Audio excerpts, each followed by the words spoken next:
नमस्कार, जय हिंद, वंदे मातरम। दोस्तों, स्वागत है आप सभी का हमारे YouTube चैनल स्टडी पॉइंटर्स में। और आज से हम यानी कि 7 जून से एक स्पेशल सीरीज यहाँ पर स्टार्ट कर रहे हैं। और ये सीरीज होने वाली है साइंस की यानी कि सामान्य विज्ञान की। और सभी प्रतियोगी परीक्षाओं हेतु ये महत्वपूर्ण होने वाली है। चाहे आप यूपी लेखपाल की तैयारी कर रहे हों या आप रेलवे की तैयारी कर रहे हों, सुपर टेट हुआ, यूपी टेट हुआ, जहाँ जहाँ भी आपकी साइंस पूछी जाती है उसके लिए ये जो है इम्पॉर्टेंट होने वाला है। तो वीडियो को सबसे पहले कर दीजिएगा लाइक और शेयर, और चैनल से अगर आप पहली बार जुड़े हैं तो सब्सक्राइब कर लेना और बेल आइकॉन को प्रेस कर देना ताकि आने वाली वीडियो का नोटिफिकेशन आपको सबसे पहले मिल सके। तो चलिए शुरू करते हैं आज का इम्पॉर्टेंट लेक्चर और चलते हैं अपने पहले क्वेश्चन की तरफ।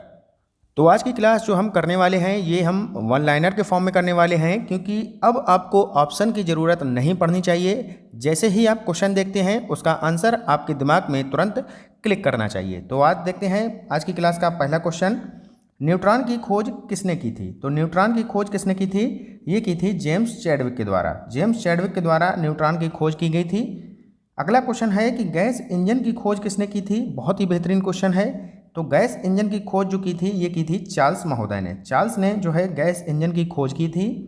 नेक्स्ट क्वेश्चन है कि वायुमंडल की आपेक्षिक आर्द्रता मापी जाती है। तो वायुमंडल की जो आपेक्षिक आर्द्रता है ये मापी जाती है हाइग्रोमीटर के द्वारा। बहुत क्वेश्चन ये पूछा जाता है, दिमाग में आप लोग फीड कर लीजिएगा।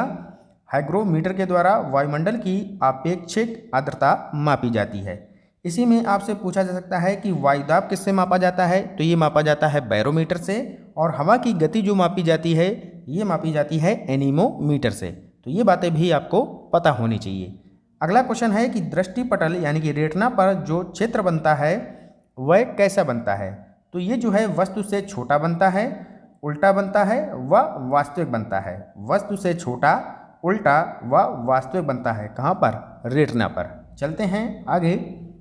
नेक्स्ट क्वेश्चन आपके सामने यहाँ पर दिया है कि पोलियो का टीका सबसे पहले किसने तैयार किया था? तो ये किया गया था जॉन सॉल्क के द्वारा। जॉन सॉल्क ने जो है पोलियो का टीका सबसे पहले तैयार किया था। और यहाँ पर एक क्वेश्चन आपसे पूछा जाएगा कि मुख से लेने वाली पोलियो वैक्सीन की खोज सर्वप्रथम किसने की थी?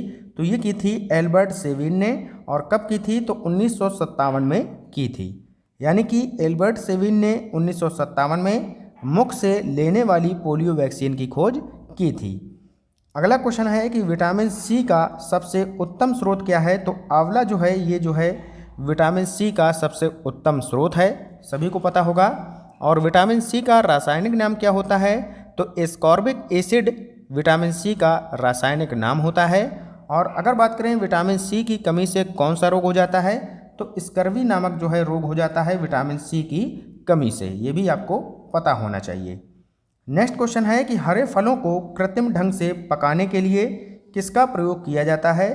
तो एथिलीन का प्रयोग किया जाता है। किसका प्रयोग किया जाता है?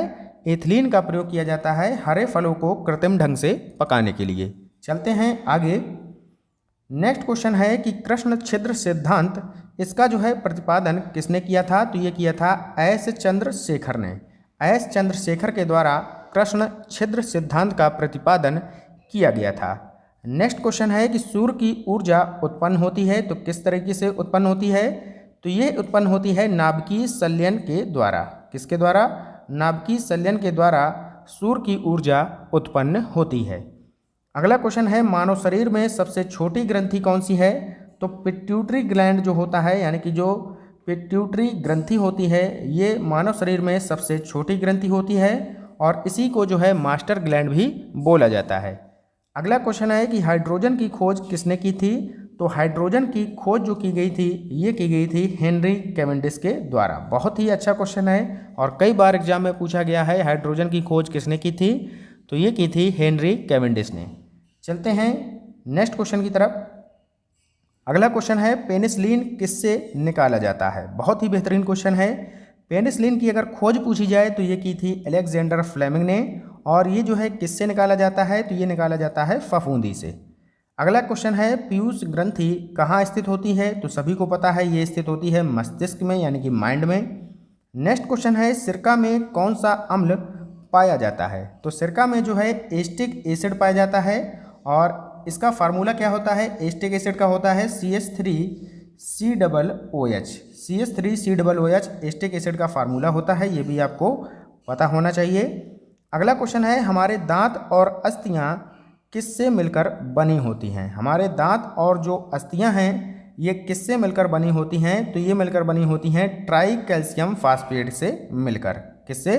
ट्राई कैल्शियम फास्फेट से मिलकर हमारे दांत और अस्थियां बनी होती हैं। चलते हैं नेक्स्ट क्वेश्चन की तरफ। अगला क्वेश्चन है विकास का सिद्धांत किसने दिया था। तो विकास का सिद्धांत जो है ये दिया था चार्ल्स डार्विन ने। किसने दिया था? चार्ल्स डार्विन ने विकास का सिद्धांत दिया था। अगला क्वेश्चन है पाश्चुरीकरण प्रक्रिया, इसकी खोज किसने की थी। तो सभी को पता होगा लुई पाश्चर ने जो है पाश्चुरीकरण प्रक्रिया की खोज की थी। नेक्स्ट क्वेश्चन है किस खाद्य फसल में प्रोटीन की मात्रा सर्वाधिक होती है। तो ये होती है सोयाबीन में, और सोयाबीन की जो सर्वाधिक जो उत्पादन होता है ये होता है मध्य प्रदेश में, ये भी आपको पता होना चाहिए। अगला क्वेश्चन है किडनी की सबसे छोटी इकाई क्या कहलाती है। तो ये कहलाती है नेफ्रॉन। बहुत ही अच्छा क्वेश्चन है। किडनी की सबसे छोटी इकाई क्या कहलाती है। तो ये कहलाती है नेफ्रॉन। चलते हैं नेक्स्ट क्वेश्चन की तरफ। अगला क्वेश्चन आपके सामने यहाँ पर आ चुका है। यहाँ पर दिया गया है कि विकास का सिद्धांत, तो ये चार्ल्स डार्विन ने यहाँ पर किया था, ये शायद अभी हम करा चुके हैं, फिर से रिपीटेड क्वेश्चन है। नेक्स्ट आपका पाश्चुरीकरण की प्रक्रिया, ये भी लुई पाश्चर ने की थी। अगला क्वेश्चन है फलों में पाई जाने वाली चीनी, इसको क्या कहते हैं। तो जो फलों में चीनी पाई जाती है वो कहलाती है फ्रक्टोज। क्या कहलाती है? फ्रक्टोज कहलाती है। अगला क्वेश्चन है कि EEG इसका प्रयोग कहाँ पर होता है। तो EEG का प्रयोग जो होता है ये होता है मस्तिष्क के लिए, और इसका फुल फॉर्म क्या होता है। तो इलेक्ट्रोइंसेफ्लोग्राफ। इलेक्ट्रोइंसेफ्लोग्राफ जो है ये इसका फुल फॉर्म होता है, ये भी आपको पता होना चाहिए, इंपॉर्टेंट है आपके लिए। चलते हैं नेक्स्ट क्वेश्चन की तरफ। अगला क्वेश्चन है कि ECG का फुल फॉर्म क्या होता है। तो ECG का जो फुल फॉर्म होता है ये होता है इलेक्ट्रोकार्डियोग्राफ। इलेक्ट्रोकार्डियोग्राफ इसका फुल फॉर्म होता है, और ये किस में यूज होता है। तो ये हार्ट में यूज होता है। नेक्स्ट क्वेश्चन है कि मस्तिष्क की सबसे छोटी इकाई क्या कहलाती है। तो ये कहलाती है न्यूरॉन। क्या कहलाती है? न्यूरॉन कहलाती है। अभी हमने जो पढ़ा था पिछला क्वेश्चन, उसमें पूछा था कि किडनी की सबसे छोटी इकाई, तो वहाँ पर आपका आंसर था नेफ्रॉन। यहाँ पर आपको कंफ्यूज नहीं होना है। अगर आपसे पूछा जाए कि किडनी की सबसे छोटी इकाई कौन सी है तो है नेफ्रॉन, और अगर आपसे पूछा जाए कि मस्तिष्क की सबसे छोटी इकाई तो है आपकी न्यूरॉन। अगला क्वेश्चन है एलिसा परीक्षण प्रयोग किया जाता है। तो एलिसा परीक्षण प्रयोग जो है ये किया जाता है एड्स के लिए, और एलिसा का फुल फॉर्म क्या होता है। तो एलिसा का फुल फॉर्म आप लोग यहाँ पर देख लीजिएगा, एंजाइम लिंक्ड इम्यूनोसॉर्बेंट एसे, ये जो है एलिसा का फुल फॉर्म होता है। चलते हैं आगे। अगला क्वेश्चन है एड्स का फुल फॉर्म आपसे काफ़ी पूछा जाता है। तो एड्स का फुल फॉर्म क्या होता है। Acquired immuno deficiency syndrome. क्या होता है? एक्वायर्ड इम्यूनो डिफिशियंसी सिंड्रोम जो है एड्स का फुल फॉर्म होता है, और ये जो है HIV नामक वायरस से होता है। अब यहाँ पर HIV शब्द आ गया, तो HIV का भी फुल फॉर्म आपसे पूछा जाता है। तो HIV का फुल फॉर्म होता है ह्यूमन इम्यूनो डिफिशियंसी वायरस। क्या होता है? ह्यूमन इम्यूनो डिफिशियंसी वायरस जो है HIV का फुल फॉर्म होता है। नेक्स्ट क्वेश्चन है कि अधिकतम प्रकाश संश्लेषण किस रंग में होता है। अधिकतम प्रकाश संश्लेषण किस रंग में होता है। तो ये होता है लाल और नीले रंग में। नेक्स्ट क्वेश्चन है क्वेश्चन नंबर 29, मानव अंडाशय में गुणसूत्रों की संख्या कितनी होती है। तो ये होती है 46। टोटल कितनी होती है? 46 होती है। चलते हैं आगे। अगला क्वेश्चन है कि मानव शरीर की सबसे छोटी हड्डी कौन सी होती है। तो ये होती है स्टेपीज, और ये कहाँ पाई जाती है। तो ये पाई जाती है आपकी कान में। कान में पाई जाती है कौन सी? स्टेपीज। ये जो है सबसे छोटी हड्डी होती है। और अगर आपसे पूछा जाए कि सबसे बड़ी हड्डी कौन सी होती है, तो ये होती है फीमर। कौन सी? फीमर जो है सबसे बड़ी हड्डी होती है, और ये पाई जाती है आपकी जांघ में। अगला क्वेश्चन है कि जेरोफेथेल्मिया नामक बीमारी किस विटामिन की कमी से होती है। तो जेरोफेथेल्मिया नामक बीमारी जो होती है ये होती है विटामिन ए की कमी से। नेक्स्ट क्वेश्चन है कि मायोपिया जो है ये कौन सा दोष पाया जाता है मायोपिया में। तो इसमें पाया जाता है निकट दृष्टि दोष। और एक होता है आपका हाइपरमेट्रोपिया। तो हाइपरमेट्रोपिया जो होता है ये होता है आपका दूरदृष्टि दोष। यहाँ पर निकट दृष्टि दोष में किस लेंस का प्रयोग किया जाता है? तो इसमें किया जाएगा इसके निवारण के लिए अवतल लेंस का प्रयोग। किसका? अवतल का। और अगर बात करें कि दूरदृष्टि दोष के लिए तो इसमें यूज होता है आपका उत्तल लेंस। ये भी आपको पता होना चाहिए। दूरदृष्टि अगर आपसे पूछा जाए इसमें कौन सा लेंस लगेगा तो उत्तल लेंस, और अगर निकट दृष्टि दोष पूछा जाए तो उसमें लगेगा आपका अवतल लेंस। चलते हैं नेक्स्ट क्वेश्चन की तरफ। नेक्स्ट क्वेश्चन है विटामिन B1 का रासायनिक नाम क्या होता है? तो थायमीन जो है विटामिन B1 का रासायनिक नाम होता है। अगला क्वेश्चन है कि हवा की गति को मापा जाता है। तो ये अभी हमने आपको बताया था, हवा की गति को किससे मापा जाता है? एनीमोमीटर के द्वारा। नेक्स्ट है कि स्विमिंग पूल की वास्तविक गहराई से कम दिखाई देने का कारण क्या कहलाता है? तो ये कहलाता है अपवर्तन। अगला क्वेश्चन है कि मानव शरीर में सबसे बड़ी कोशिका ये क्या कहलाती है? तो तंत्रिका तंत्र जो होती है ये मानव शरीर की सबसे बड़ी कोशिका होती है। ये बहुत ही अच्छा क्वेश्चन है। चलते हैं नेक्स्ट क्वेश्चन की तरफ। अगला क्वेश्चन है कि मानव शरीर की सबसे बड़ी ग्रंथि कौन सी होती है? तो लीवर यानी कि यकृत। यकृत जो है मानव शरीर की सबसे बड़ी ग्रंथि कहलाती है। अगला क्वेश्चन है कि बारिश की फुहार के बाद इंद्रधनुष कहाँ दिखाई देता है? तो ये जो है सूर्य के विपरीत, यानी कि सूर्य के विपरीत दिशा में ये जो है दिखाई देता है। कौन? इंद्रधनुष। अगला क्वेश्चन है कि इंद्रधनुष बनने की प्रक्रिया क्या कहलाती है? तो ये कहलाती है वर्ग विक्षेपण। क्या कहलाती है? वर्ग विक्षेपण कहलाती है इंद्रधनुष बनने की प्रक्रिया। अगला क्वेश्चन है हमारे मस्तिष्क का सबसे बड़ा हिस्सा क्या कहलाता है? तो इसे कहा जाता है सेरिब्रम। और सबसे छोटा हिस्सा क्या कहलाता है? तो इसे कहा जाता है सेरिबेलम। अगर बड़ा पूछे जाए तो सेरिब्रम और छोटा पूछा जाए तो सेरिबेलम। चलते हैं आगे। अगला क्वेश्चन है कि चींटियों में कौन सा अम्ल पाया जाता है? बहुत ही अच्छा क्वेश्चन है। तो चींटियों में जो है फॉर्मिक एसिड पाया जाता है, सभी को पता होगा।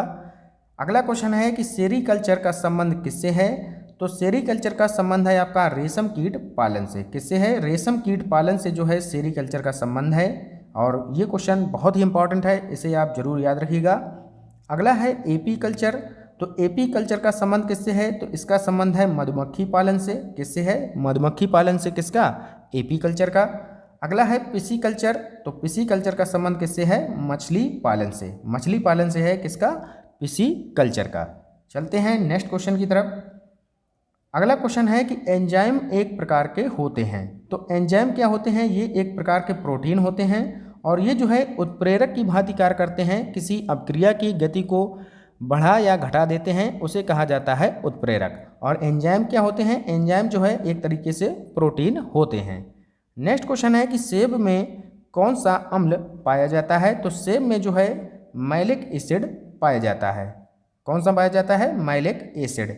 साबुन में कौन सा अम्ल पाया जाता है? तो साबुन में आपका जो है पाया जाता है पॉम्प्टिक एसिड। कौन सा पाया जाता है? पॉम्प्टिक एसिड। अगला क्वेश्चन है कि रबर बनाने की विधि कहलाती है। तो रबर बनाने की जो विधि है ये कहलाती है वल्कनीकरण। क्या कहलाती है? वल्कनीकरण। चलते हैं आगे। अगला क्वेश्चन है टमाटर का लाल रंग किसके कारण होता है? तो टमाटर का जो लाल रंग होता है ये होता है लाइकोपीन के कारण। बहुत ही अच्छा क्वेश्चन है और कई बार एग्जाम में पूछा गया है। टमाटर का लाल रंग किसके कारण होता है? लाइकोपीन के कारण। नेक्स्ट और आज का अंतिम क्वेश्चन है कि पिचब्लेंड जो है किसका अयस्क है? तो पिचब्लेंड जो अयस्क है ये है किसका? यूरेनियम का ये जो है एक प्रमुख अयस्क है। तो ये थे आज के कुछ इंपॉर्टेंट क्वेश्चन, यानी कि आज हमने टॉप 50 प्रश्न आपको करवाए हैं। और वीडियो कैसा लगा जरूर कमेंट बॉक्स में बताएं। मिलते हैं इसके नेक्स्ट पार्ट में, तब तक के लिए good bye, have a nice day. जय हिंद, जय भारत।